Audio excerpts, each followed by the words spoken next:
원고는 이 사건 천안시장의 처분에 대해서 위법하다고 주장하고 있습니다. 자, 어떻게 위법한지에 대해서 한번 주장사실을 한번 볼게요.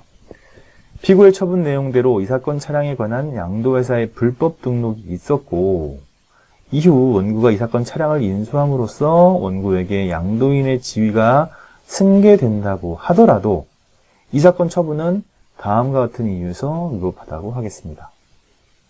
첫 번째, 실권의 법리라는 대법원 판례를 지금 주장하려고 합니다. 대법원은 실권 또는 실효의 법리는 법의 일반 원리인 신의성실의 원칙에 바탕을 둔 파생원칙인 것이므로 공법관계 가운데 관리관계는 물론이고 권력관계에도 적용되어야 함을 배제할 수 없다 할 것이나, 그것은 본래 권리행사의 기회가 있음에도 불구하고 권리자가 장기간에 걸쳐 권리를 행사하지 않았기 때문에 상대방은 이미 그의 권리를 행사하지 아니할 것으로 믿을 만한 정당한 사유가 있게 되거나 행사하지 아니할 것으로 추임케 할 경우에 새삼스럽게 그 권리를 행사하는 것이 신의성실의 원칙에 반하는 결과가 될 때 그 권리 행사를 허용하지 않는 것을 의미한다라고 판시한 바 있다 합니다.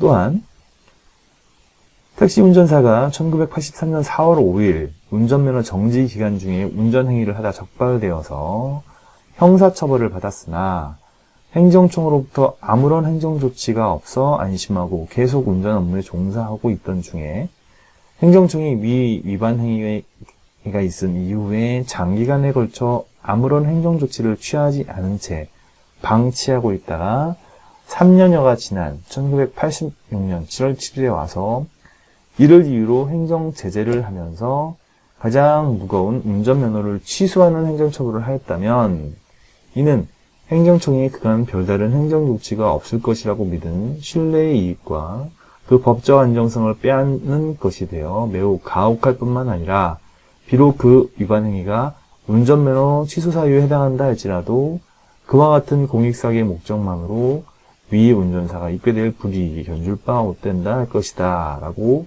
대법원은 판시한 바가 있다고 합니다. 이 대법원 판례에 의해서 이 사건에도 적용시키라는 거죠. 한번 내용을 볼까요? 이 사건 처분의 원인인 양도회사의 불법 등록이 있었던 시점은 2012년 5월경으로 지금으로부터 무려 7년 전의 일입니다. 그리고 원고는 양도회사의 이 사건 차량에 관한 불법 등록 사실을 알지 못하고 양수하여 2012년 5월 28일경 관할관청인 피고에게 이 사건 차량의 양도 양수에 관한 신고 절차를 하자없이 이행하였으며 위 기간에 이 사건 차량을 다시 적법하게 대폐차하여 4.5톤 극초장축 카고트럭으로 개조하는 등 이 사건 차량을 통하여 사업을 영위하여 왔습니다. 따라서 본 사안의 경우 원고는 피고가 장기간에 걸쳐 권리를 행사하지 않았기 때문에 피고는 그의 권리를 행사하지 아니할 것으로 믿을 만한 정당한 사유가 있었다고 할 것이므로 위 판례의 취지와 같은 실권의 법리가 적용되는 사안이라 할 것입니다. 자, 대법원 판례에 의하면 실권의 법리라 하여 비록 그 당시에 행위가 행위 위법 사항이 있었고 그 위법 사안에 대해서 즉각적으로 행정청이 어떠한 조치를 취하지 않고 있다가 일정 기간, 판례에서 3년이었어요.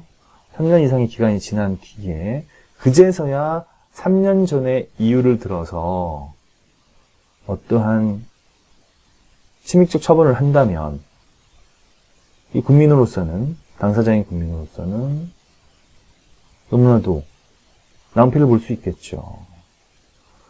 이에 대해서 판례는 그렇게 오랜 기간 동안에 권한을 행사할 수 있었음에도 불구하고 이를 하지 않고 있었다면 그에 대한 부분은 신의칙 또는 신뢰원칙에 의해서 권한이 박탈된다, 즉 권리가 실효된다라는 부분으로서 실권의 법리라는 것을 하나의 행정법의 일반 원칙으로서 인정해주고 있는 거죠.